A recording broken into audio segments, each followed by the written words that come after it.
Gaming influencer at esports competitor na si Bianca Yao o mas kilala bilang Biancake.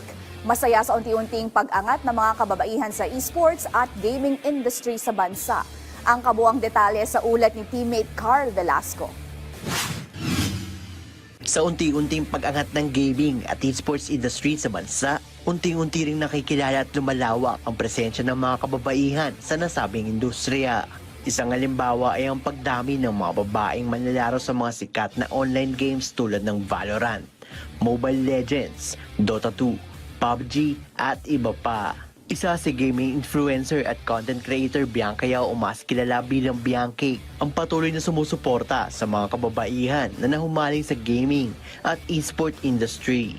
Sa panayam ng PTV Sports kay Biancake, sinabi niyang hindi na siya nagulat sa naging tagumpay ng ilan niyang kabaro at hanga din siya sa pagsusumikap nila sa nasabing sport. Actually, hindi ako nagulat. Ever since, just like what I've mentioned, I've been in the industry for quite a while now, more than half my life. And nakita ko yung dedication ng mga babae sa industriya na to. At hindi na ako nagulat na nanalo sila. Kasi alam ko na from the start. At alam na namin sa industriya na to, kaya ng babae. Na kaya talagang lumaban at kaya nilang ipanalo. Nagbahagi naman ng payo si Biancake sa mga nais pumasok sa larangan ng esports. I think, just do it. You have to start. Don't overthink. If it's for you, it will find its way back to you. So wag kayo ma-pressure, guys. Everyone has its own pace.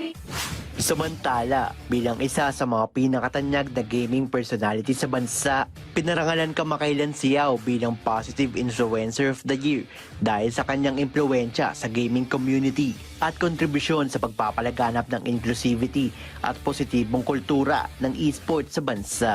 Carl Velasco, para sa Atletang Pilipino, para sa Bagong Pilipinas.